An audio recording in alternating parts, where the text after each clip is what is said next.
Bonjour les amis. Alors aujourd'hui je suis venue au bateau non pas pour naviguer, parce que si vous avez vu la vidéo de ma première navigation en solo, ben vous avez vu que j'ai une fuite de gasoil. J'ai même 2 fuites de carburant. Du coup je peux pas naviguer pour l'instant. Donc aujourd'hui je vais essayer de repérer la deuxième fuite. La première je sais où elle est. Maintenant il faut que je repère la deuxième. Et demain j'ai Jean-Marc qui vient et qui va regarder cette histoire de fuite de gasoil. Alors j'aimerais bien que quand il arrive, au moins je puisse lui dire oh, regarde, j'ai trouvé la fuite. Ça serait déjà du temps de gagner. Et puis c'est pour ma fierté personnelle. Et encore, si j'arrive à la réparer, je serai encore plus contente. Aujourd'hui il fait un temps extraordinaire, mais il fait une chaleur de dingue. Donc j'ai sorti un filet de camouflage blanc que j'avais déjà et que j'avais à l'origine sur mon balcon, qui servait de brise-vue. Et du coup, là, je vais l'utiliser pour faire de l'ombrage et surtout anti-chaleur. Alors, c'est très pratique pour les bateaux. Et je vous mettrai le lien du site où j'ai trouvé ça dans la description. C'est un surplus militaire. Donc, ils ont différents matériaux qui sont utiles au bateau, comme des vêtements de pluie, des lunettes de soleil, des casquettes, des bobs, des tongs, bon bref, des trucs comme ça. Filet anti-chaleur, hyper pratique. Je sais pas trop comment je vais le poser encore. Bon, de toute façon, c'est provisoire parce que c'est juste pour bricoler cet après-midi et je l'enlèverai en partant. À moins que je l'ai vraiment bien posé, et dans ce cas-là, je le laisserai pour les jours qui arrivent, puisque le bateau est immobilisé.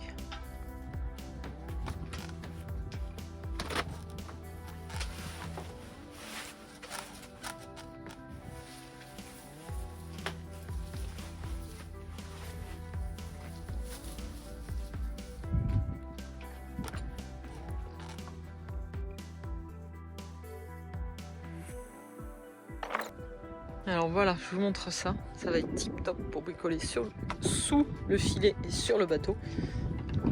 Ça fait de l'ombre. Dessous, le vent circule et c'est beaucoup plus frais. Je suis contente. Bon, l'avant là-bas, il fait chaud aussi. D'ailleurs, il y a un dispositif que je rêve d'essayer depuis longtemps. Je vais voir si je peux le faire.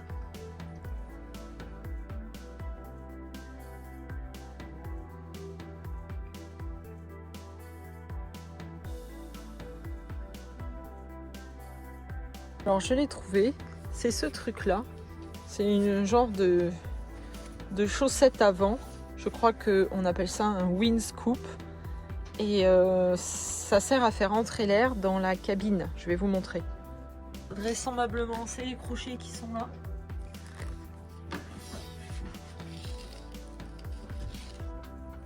Donc je l'ai mis comme ça, franchement je sais pas du tout si c'est comme ça. J'ai pris un bête morceau de bout. Et bon, je sais pas si c'est ça. S'il y a des gens qui connaissent et qui veulent bien me dire, ce serait cool. Merci à vous. Bon, voilà ce que ça donne. Je suis contente. Parce que ça me fait de l'ombre. Au lieu d'être en plein cagnard, je suis à l'ombre. Et dessous, l'air circule, donc c'est frais. Ça a bien fait une différence. Donc c'est assez chouette. Je vous montre de... Voilà. Voilà, puis ça fait brise-vue aussi. Ça fait petite cabane un peu, petit coin tranquille. Bon, le filet de camouflage, moi je valide.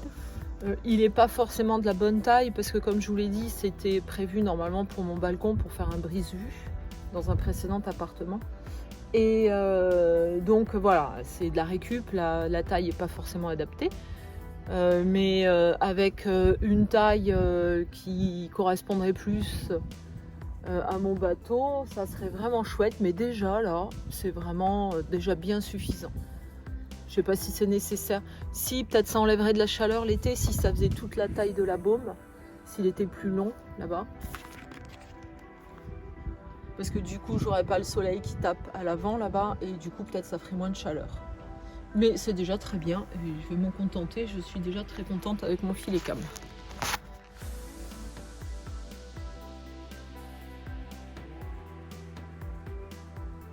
Je voulais vous remercier parce que sur ma chaîne YouTube, j'ai une belle petite communauté de gens super sympas Et c'est important pour moi parce que des fois je suis découragée, des fois je suis dépitée.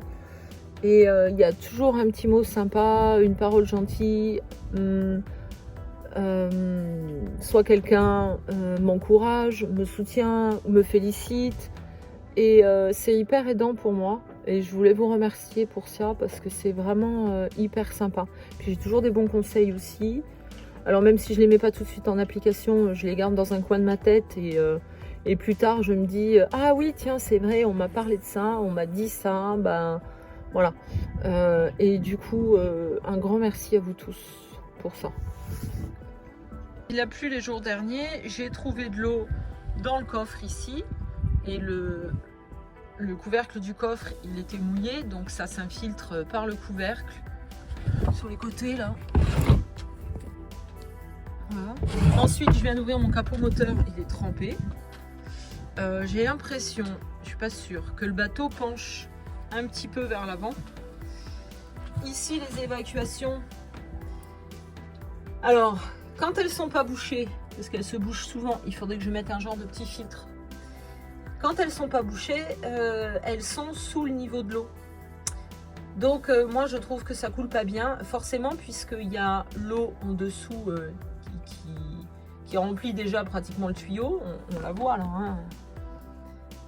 Donc, et forcément, l'eau exerçant une pression, quand moi j'ai de l'eau de pluie qui s'infiltre là-dedans, et ben elle met du temps à couler, hein, puisque elle coule dans un endroit où il y a déjà de l'eau. Donc, bon, c'est un peu bizarre.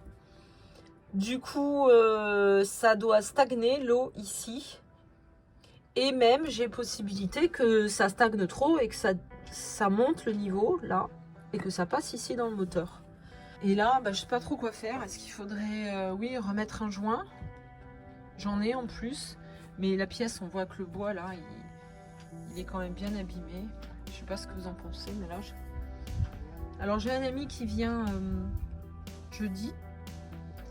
Donc, je poserai la question parce que lui, il travaille le bois. Bon, voilà. Maintenant, je vais chercher là-dedans si j'arrive à voir d'où vient la fuite de gasoil.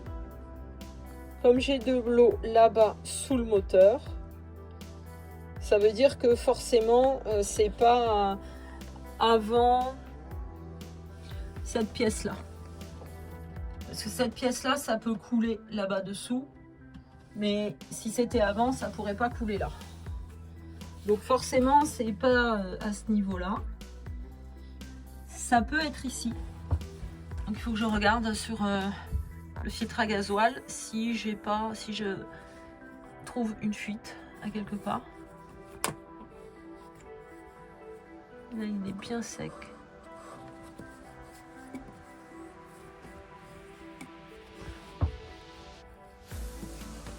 Bon, pour moi, le filtre à gasoil, il est sec. Donc, je vais remonter l'autre tuyau. Ah, et il y a celui-là aussi. Ça, c'est un des tuyaux du circuit de gasoil. Ah, ici ça fuit. Là j'ai une première fuite là. Mais alors le gasoil coulerait là et il peut pas couler là-bas, je pense pas, c'est pas possible. Ou alors il coule le long du tuyau. C'est très peu probable que ça soit cette fuite qui soit responsable du gasoil que j'ai sous le moteur. Mais en tout cas, j'ai quand même une fuite ici à régler. Mes doigts vont encore puer le gasoil, je déteste ça. Alors j'ai été mettre des gants parce que dimanche j'ai eu du gasoil sur les doigts. On est mardi, j'ai encore les doigts qui sentent. Évidemment, je me suis lavé les mains à plusieurs reprises. Je me suis lavé et tout. Malgré tout, ça pue toujours. Ah ben non, il n'y a pas de truc à tourner. Ils ont pas mis de collier métal, ils ont mis des colliers Serflex. C'est bizarre. Alors je vais faire péter les Serflex et je vais mettre collier métal à la place. Il faut pince coupante et collier.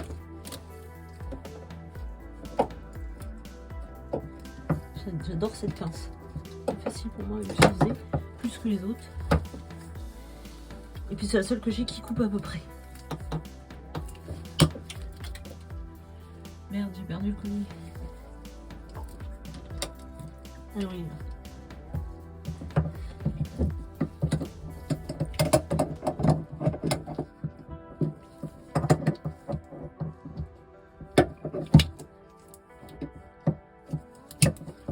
Alors j'y connais pas grand chose en mécanique. Normalement sur ce type de tuyau, on met pas des colliers comme ça. Celui-là j'ai même pas eu besoin de le péter, il était ouvert. Normalement il me faudrait 2 petits colliers métal. Alors c'est un collier qu'il faut que j'ouvre complètement, puisque je vais pas enlever la durite de là où elle est. Je n'arriverai jamais à la remettre sinon.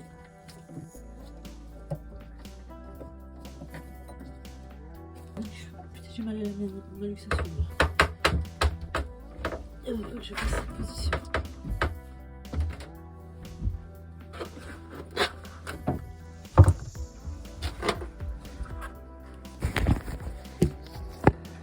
Je vais essayer de rentrer là-dedans sans me cramer les fesses sur la batterie, ça sera mieux.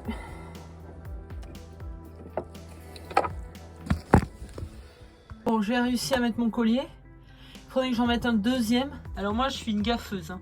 C'est bien, j'ai bien mis mes 2 colliers, oui. Sauf que la fuite, elle n'était pas là. Elle était à l'étage d'en dessous. Je crois. J'ai un doute. Voilà, la fuite, elle est bien sur celui d'en dessous. Bon, bah c'est pas grave, il y aura 2 colliers là. Évidemment, c'est pas le même tournevis, il a fallu changer. Mais quand je regarde ici, là, ça, on dirait que ça suinte ici. Et ici aussi. Donc je me demande si c'est pas ces 2 écrous là qu'il faut resserrer. Et là, je suis pas riche en clé plate, alors peut-être avec une pince. Et en même temps ici, si on regarde bien, je sais pas si on arrive à le voir sur la vidéo, le collier a l'air tellement serré qu'il a l'air de découper la durite. Alors j'ai envie d'enlever le collier et d'en mettre un autre un peu plus petit. Et de manière à pouvoir en mettre 2. Et de pouvoir voir l'état de la durite surtout.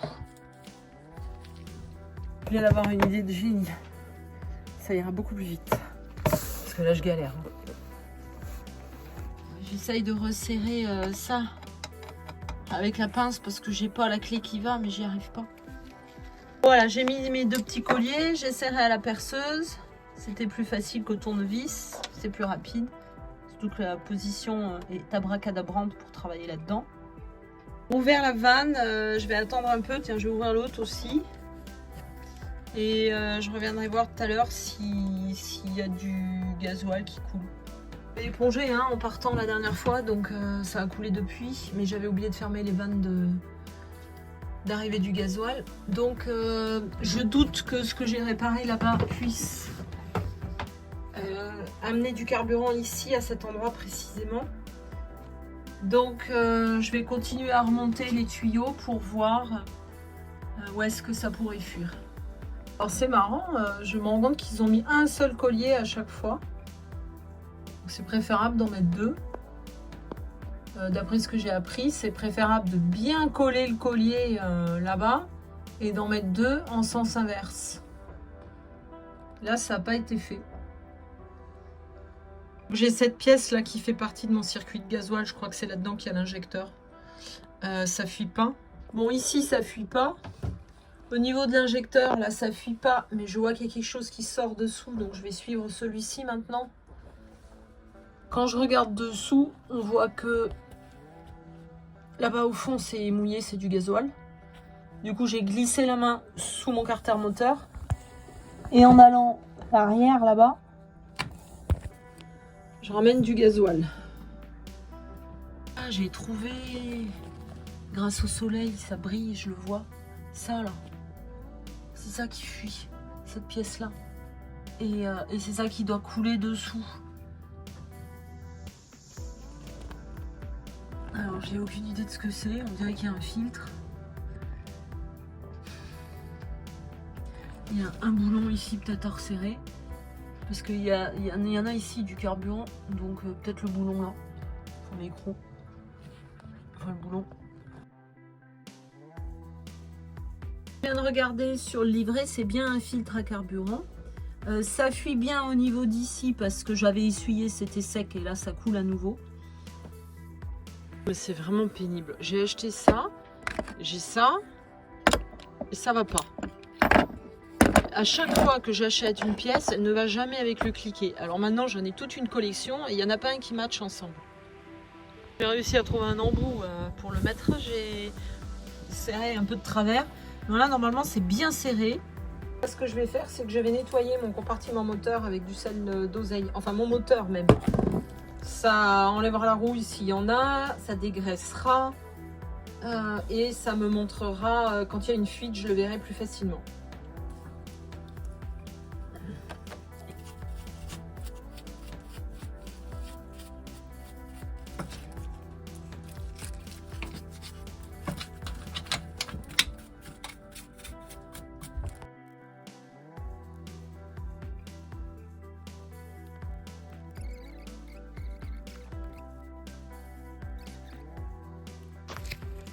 Et maintenant, je sèche un peu mon moteur avec le coupe-là.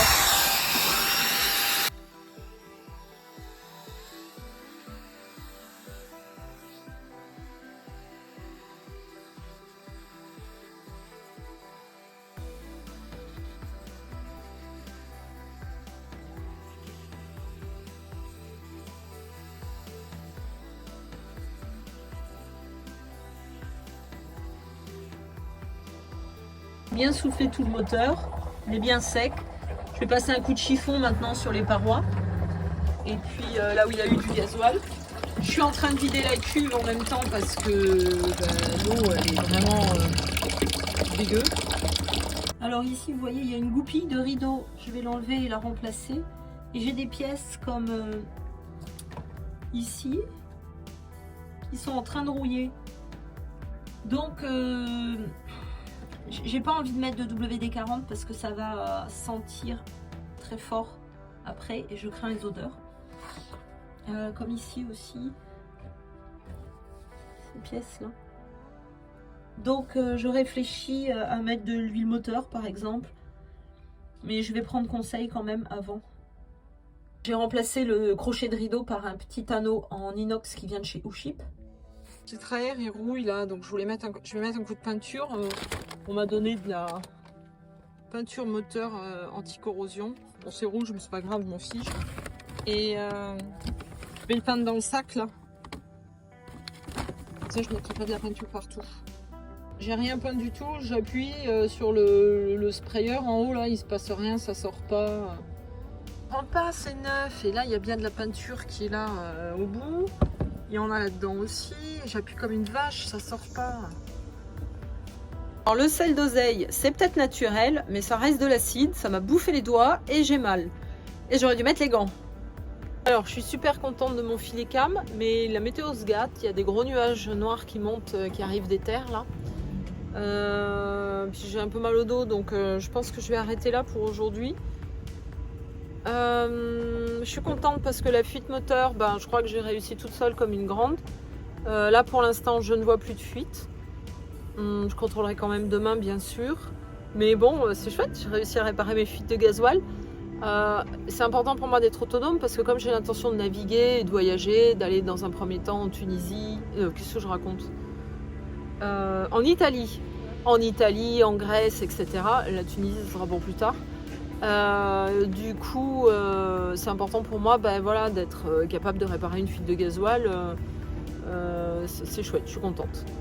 Après il faut voir si c'est réellement réparé.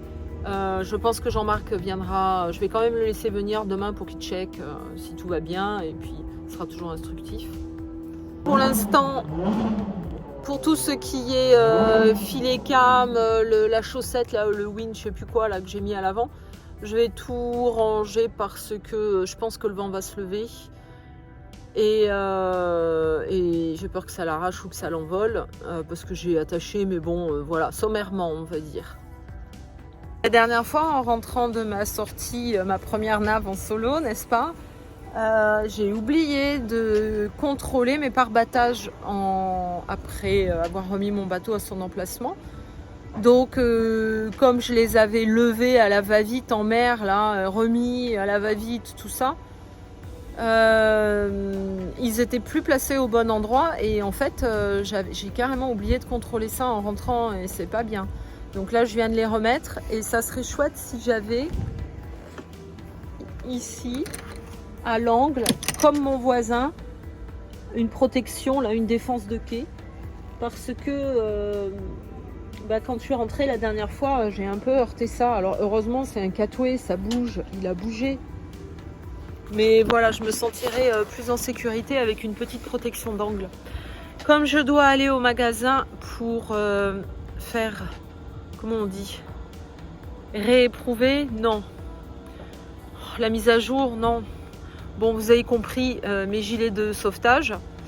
Et je vais en profiter pour poser la question. Et les goupilles que j'ai achetées pour mettre en bas de mes haubans, ça va pas. Parce qu'il n'y a pas de tête à la goupille, donc elle va passer à travers. Donc il faut que je les ramène et que je les échange. Il est beau, hein, celui-là. Je serais bien là-dedans, hein. Océanis 46.1.